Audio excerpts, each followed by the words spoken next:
bonsoir. Dans la éternité des TV avec Marie Zachogofleur dédiée au Boulandanga na émission na Boulinga Kamingi. La vie en Christ. Alors, on a merci à Paris, à France et puis à Brazzaville, à Guine, à Bachi. Tous s'abonner, Béli. On a merci à Baïbon, on va s'abonner déjà dans l'éternité. En tout cas, vous allez à féliciter. Gros bisous, bisous. Alors, tous s'abonner. Pour nous Baïbon, on va s'abonner. S'abonner, ça est le capture na yo. Ba numéro na biso zali wana routine da lokola couper la blonde à s'abonner déjà et puis Gabi Ngongolo à s'abonner déjà le quoi mami Fomba maman sociale.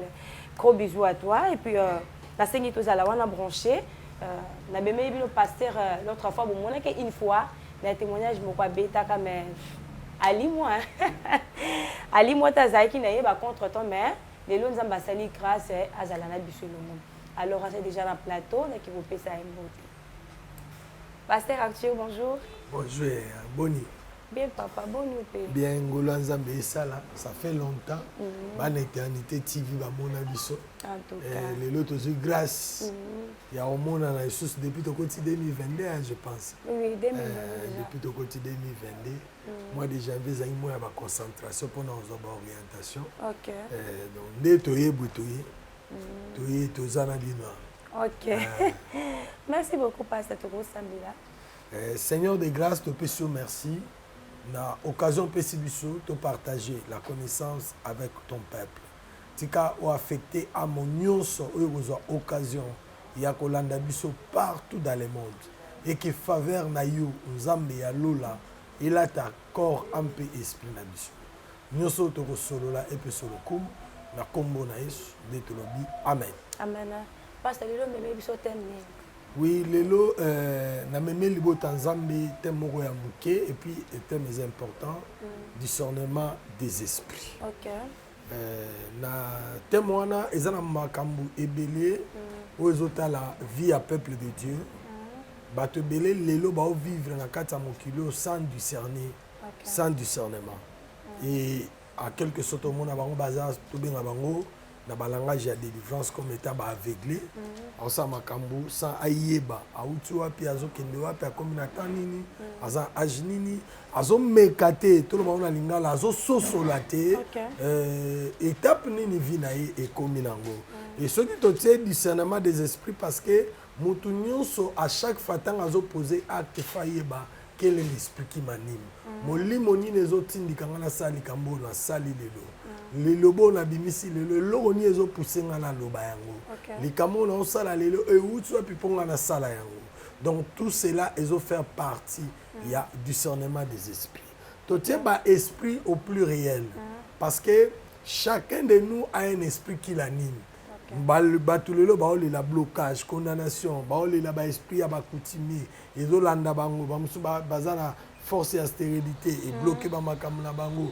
ba musu bazana na kati ya nini tolo bani bazana ba blocage coutumier oyo ezo ko compliquer vie na bango lelo tant tozota na kati ya vie okomona ke no mutu azana domaine moko bo e bloquer vie na ye opona ko luka délivrance na ye il faut akoma la taille à discerner que c'est pas moi qui agis. C'est le diable qui anime mon cœur. C'est le diable qui commande. Actonga salaki, c'est le diable, c'est l'œuvre de Satan. C'est l'œuvre des esprits impurs. Il y a des gens qui commandent vinanga. Et tant que comme kana stade wana, ndesenga senga epai na molimo mo santo. L'Esprit Saint est sungaye pour akota na monde ya discernement. Ok, merci Pasteur Arthur. Nous avons une question. Pourquoi tu es opposé thème? Oui, parce que le discernement des esprits, c'est un don. Un don qui aide les enfants de Dieu à entrer dans le monde de la délivrance. Qui aide comment? Qui aide les enfants de Dieu à entrer dans le monde de la délivrance. Parce que nous sommes lota. Azo lota la bandoto na makambo azo mona kuna. Ils salemele la moni. Il y a une prophétie, un jour l'apôtre Paul azalai koleka na Barabas bazo tambola, il y avait une servante de quelqu'un, azo sakola liko na bango azo ba ke bato ba basala nzambe bato en réalité boyoka bango nzambe ne mutatindi bango bolanda bango azo sakola Bible yebisinga apôtre Paul a tourné à Tali avec Vanda Kimia. A Bengani Molimo ezalaki kat na ye. O Molimo ezalaki kat na ye, c'était un esprit de python. L'apôtre Paul a compris que ce n'était pas Dieu qui parlait. Il a discerné. Sans le discernement, aucun enfant de Dieu ne peut entrer dans le monde de la libération de l'âme. Pourquoi tu as le discernement? Tu as le choix à témoigner parce que les gens vivre sans discernement. Azo kende quelque part sans discernement. À côté de Moussala sans discernement. Les gens se marient sans discernement. Batubazako se divorcer sans discernement. Ou peut-être azo comprendre que l'orezo poussé abimalanda mobile wana l'esprit de célibat ozo réclamer ba réclamation familiale. Mousso azo yebate ke bandoto azo lota wana sans discernement bandoto wana azo lota wana ezali milim mabia famille zo lukile makamula kati wana. Voilà pourquoi le Seigneur nous a poussé tout ça la choix est témoin.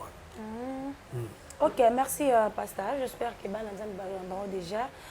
Délivrance des années. Oui, délivrance, d'abord la délivrance c'est un processus.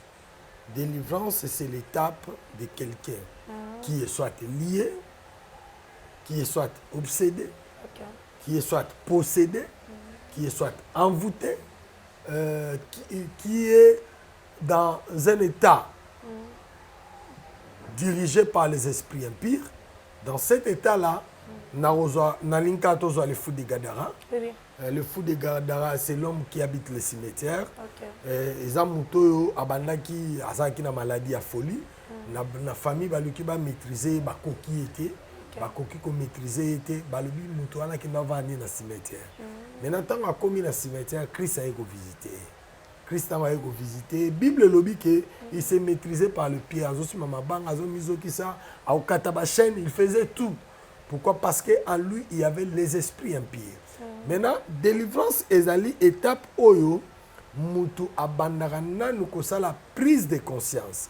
Or avant mutu ça la prise de conscience, il y a qu'on passer l'étape de délivrance, il faut discerner que na kati na ngai ezane logo moko eza anormal ezo salima. Parce que vie à mutu, par exemple, à soulaka tout le temps. Aza tout le temps na se a effet ya bakwiti. Azozo mbongo, azosaba mbongo, azosala misala ya makasi, asimbaka mbongo, mais aboutisaka ne lorote. Azo vivre une vie inachevée. Asa likambo suki na nzela. Asa condamné peut-être par sa famille. Tant mutu odisene que non makambo ezokomelanga oyo. Eza normal te.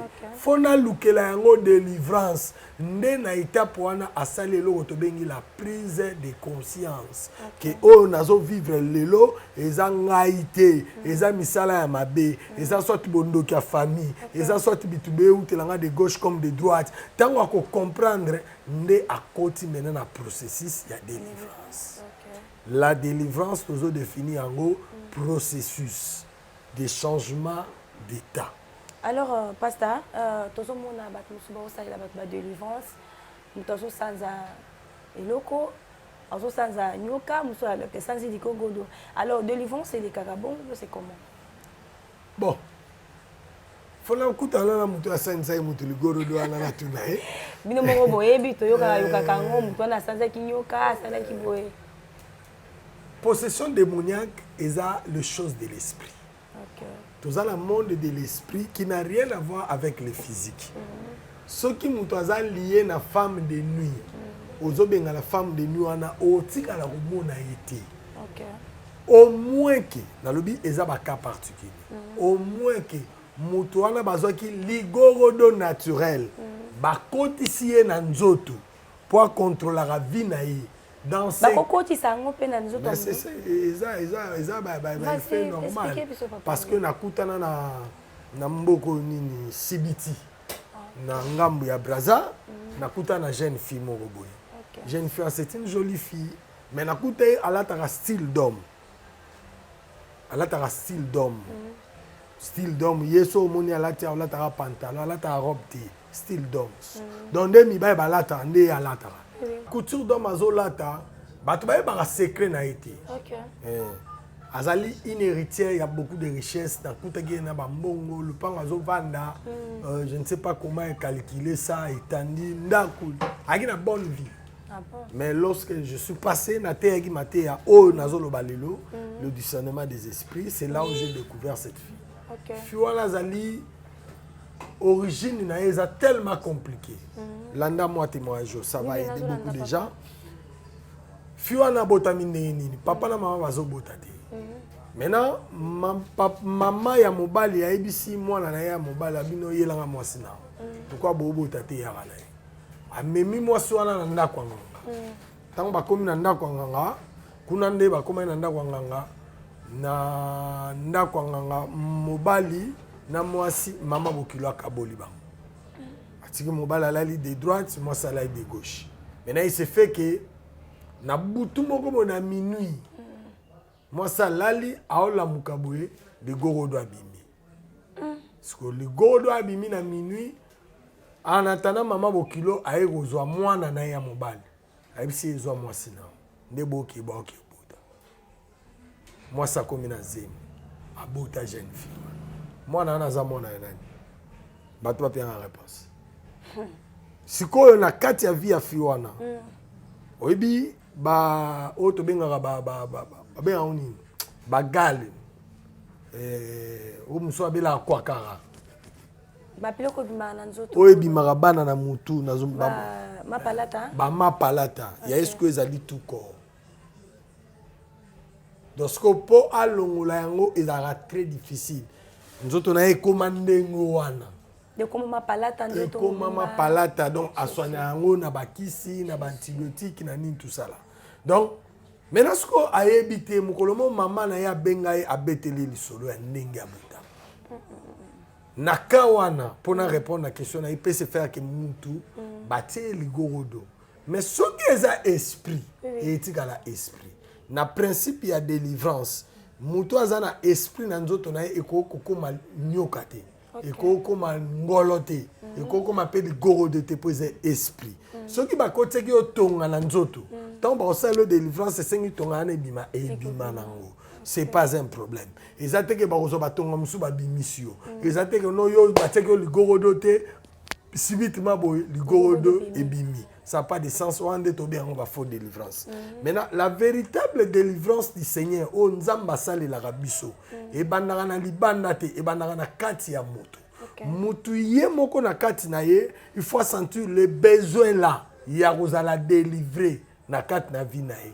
Eza bato mususu même ba pasteur na basale nzambe ebele ya minene. Laisse-moi te dire, bazali o bazan a besoin de délivrance.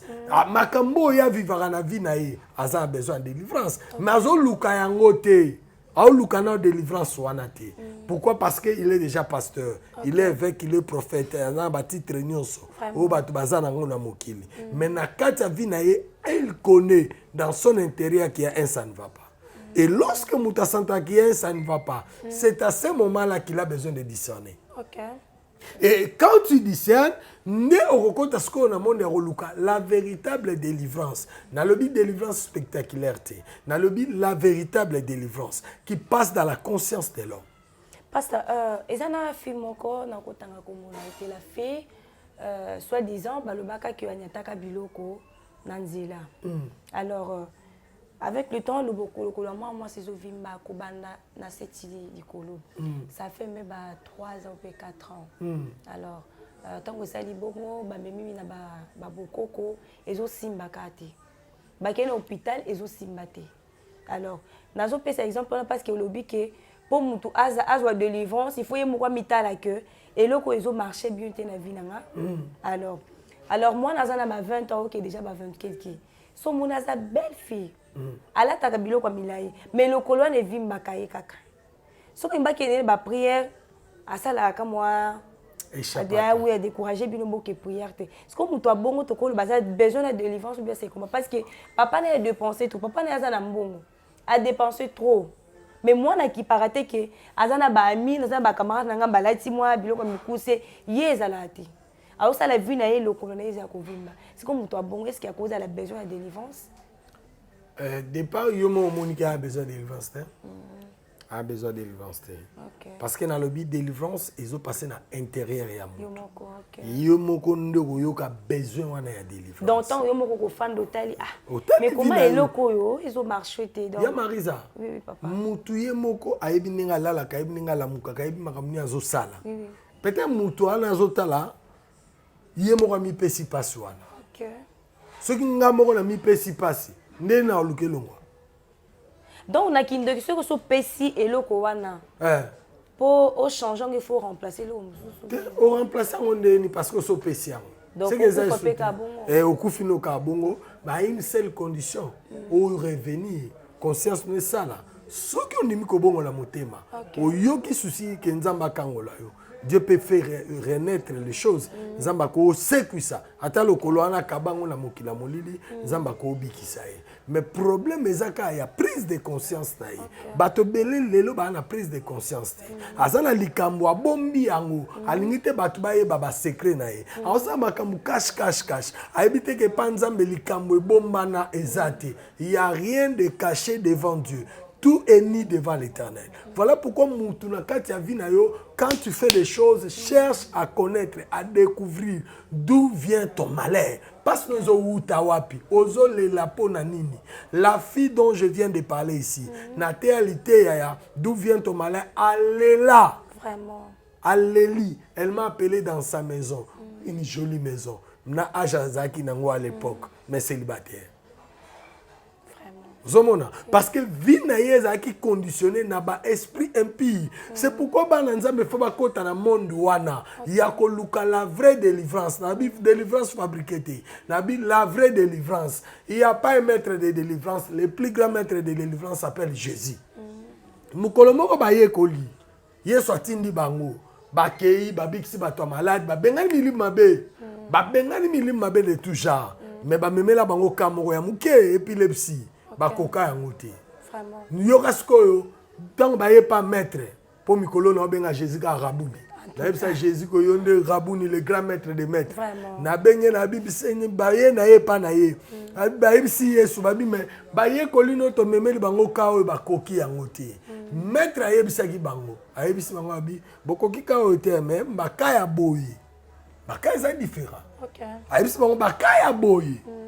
Il le kaka nanzela ya jeûne et prière. Ça veut dire ezana baka muso koya obengani ka démon au nom de Jésus esprit bimi. Mais quand muso zo senga jeûne et prière, mutu faut soit conscience. Oh mutu o yazuna conscience te comment ko gêner. Comment rebondir là? Même pas na temps ya église, ana temps wana te, ana temps olukana ye makamune mususu. Likambuka auto beta ya mbasu, auto zana mona moko dernièrement tant aussi sa prière na biso à 3 mois.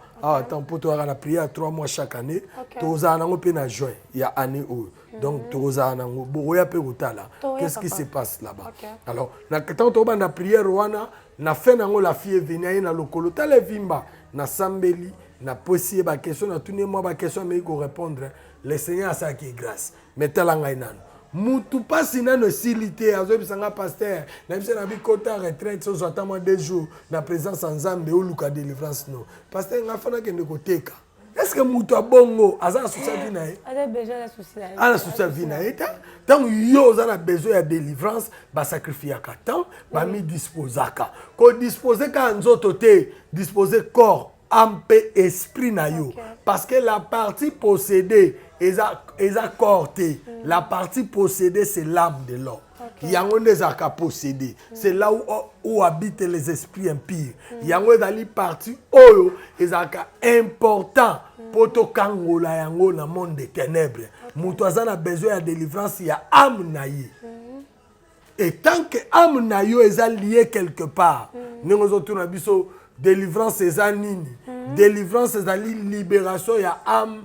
de l'homme na kati ya captivité ya monde des ténèbres ezali sous forme ya ko libérer âme na emprisonnement satanique eza ba forme belé maintenant toloba esale maka dikute parce que tu peux trouver quelqu'un za ba démon ya forme nyonso eza ba to ba démon ya ba mari de nuit ezo ma na molimo ya prostitution et memi na kati ya famille molimo ya célibat alota ba ndoto azo lia na butu tout cela ezo faire partie ya wana thème na biso ya discernement des esprits au pluriel ça veut dire eza na ba famille ba loka ba bango bazo étoile na bango bateka yango déjà d'office. Maintenant tant mutu wana zo luka délivrance, il faut un discernement ya koyeba ke likambo zo utelanga zo uta place tel. Nga moko na telema pona pesa solution na vie na nga. Soki na telemite mutu ko pesa nga solution azati. OK. Merci beaucoup papa. Tu vraie délivrance et puis faux délivrance. Oui, la vraie délivrance, c'est celle que le Seigneur fait. La vraie délivrance. Okay. Je commence par d'abord la vraie, pour dire que c'est celle que le Seigneur fait. Mais cette vraie délivrance a tout un processus. La processus, il y a délivrance, il y a malam et banana repentance. Ok. Mutu il faut andima kobongola motema. Et ça la bateau ba yamba Yesu. Malekana on a délivrance. Mutu musu pas eu baptême. Alekana on a délivrance. Attends, pour mutu azwa baptême, il faut aller à la délivrance. Mais c'est important. C'est très important. Jésus a baptême non âge. Oh, Jésus a baptême à 30 ans. Alekana on a délivrance après. Jésus a mettre au lexion de délivrance ndeni a azaki possédé. Azaki possédé au lexion de délivrance. OK, vas-y. Hein? Donc, Jésus Azalagi na yende bonzambe babi toute la plénitude de Dieu habitait en lui. Na ototangelo likamba fu de gadara. Il a été habité par les esprits impurs. Vous comprenez? Ba esprit impur ba vanda ki kati na ye. Bangonde problème. Tant Jésus bando chasser bango. Atuni bango comme la kombo na bino nani. Alobi toza ebeli. Ebeli wana za catégorie ya ba esprit. Oui, banda ko vanda kati na ye. Il y a zaki un possédé, azaki un obsédé démoniaque. OK. Il faut ce ko oyeba ba forme ya manifestation satanique na vie ya mutu. Po yeba ndenge nini okoyi ko bimisa mutu na kati ya étape ya vraie délivrance. Maintenant ce qu'on e banda nanu na repentance. Retenir eloko wana même yo mutu olanda retenir yango.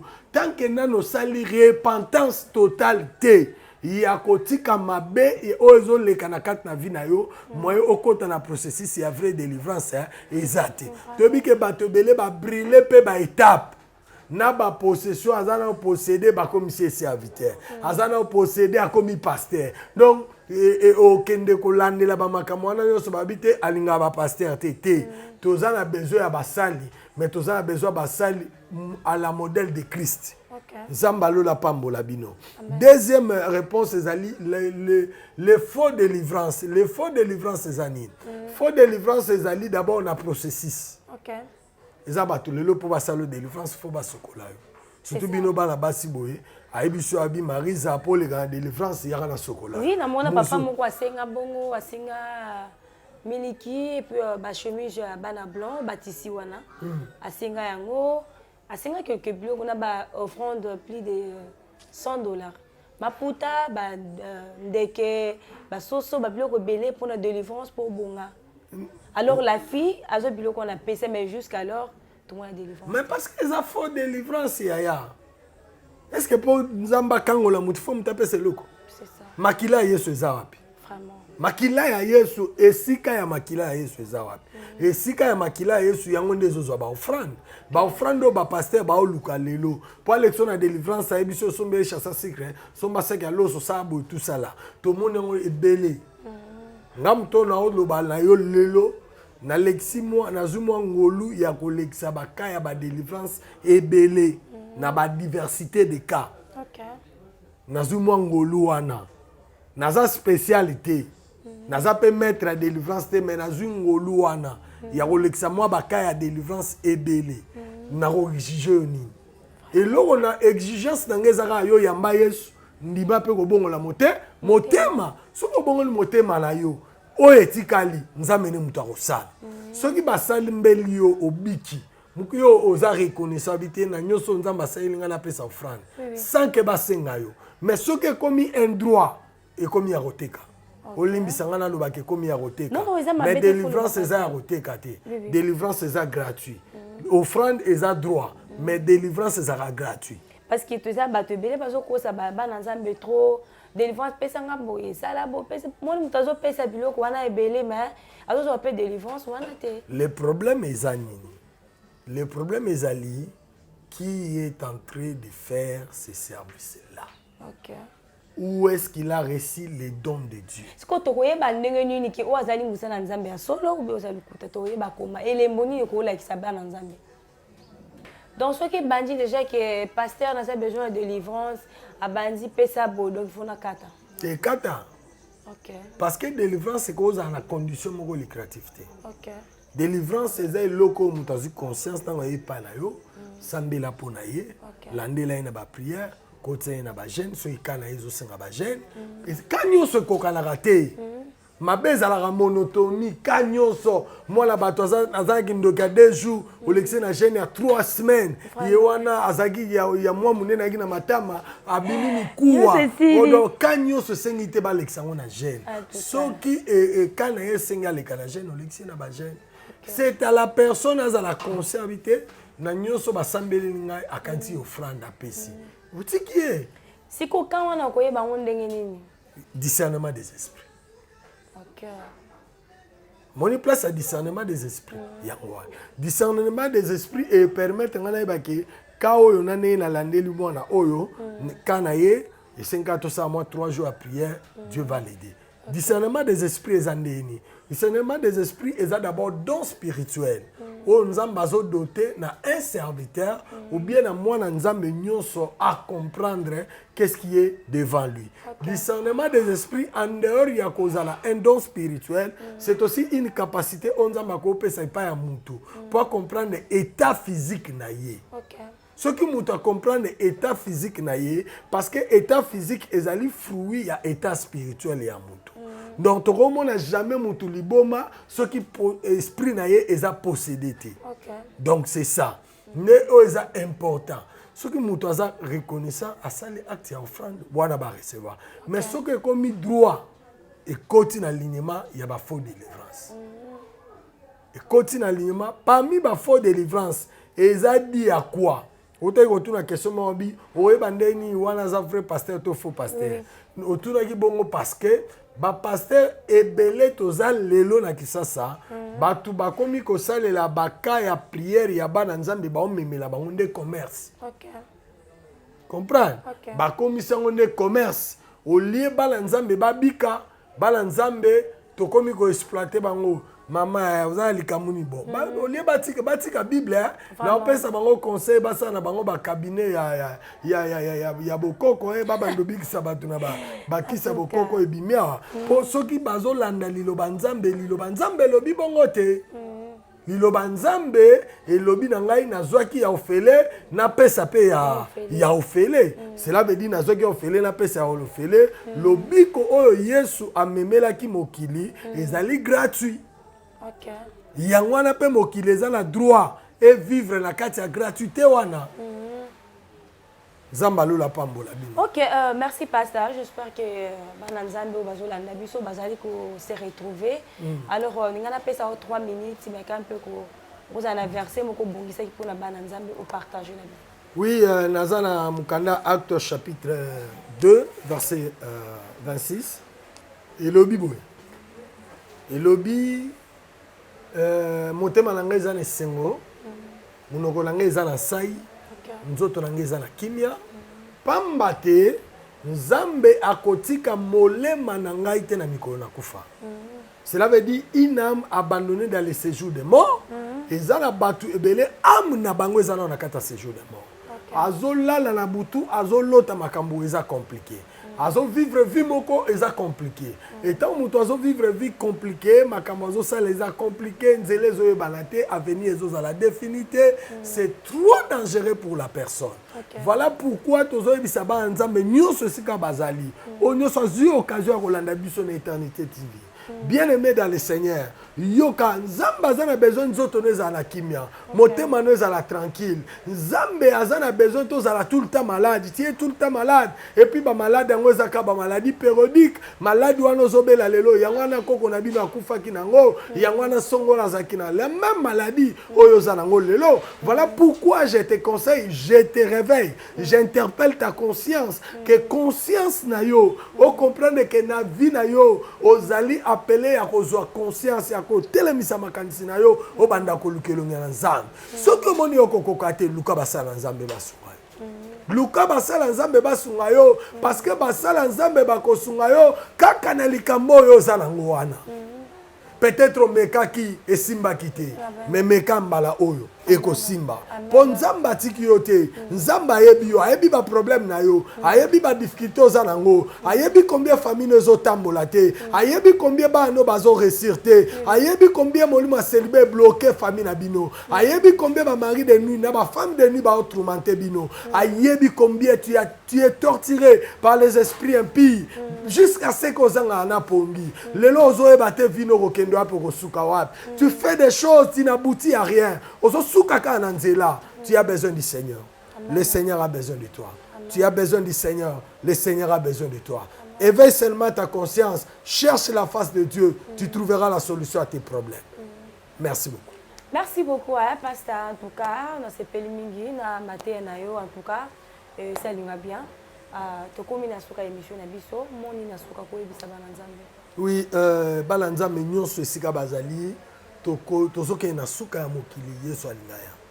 Okay. Yesu alingaya mutu nyonso sengeli aluka ke ame na ye ezala lisusu na kati ya mbindo te.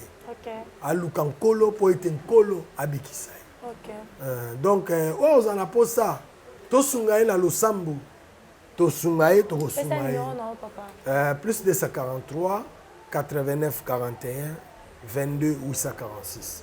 Soro bengi biso totiki message. Torozwa yo. Torosunga yo na prière s'il faut tosunga yo. So ezo senga ka délivrance to lekisa yo. Délivrance ata en ligne tout ça là na biso. Donc c'est ça.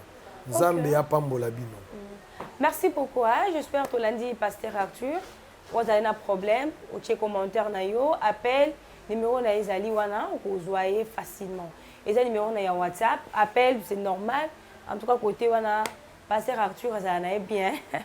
Papa, toujours qu'on a déjà. Et ça même 5 personnes beauté puis na pesi balanza menyoso ba Hollande biso dans le monde, na France, Belgique, États-Unis, Canada, Chine, partout. Zamba pambola bino. Et j'espère que Zamba pesi biso année 2022 et ça année échec te. Nzamba lobaki année 2022 banana douleur mais aussi quand la gloire.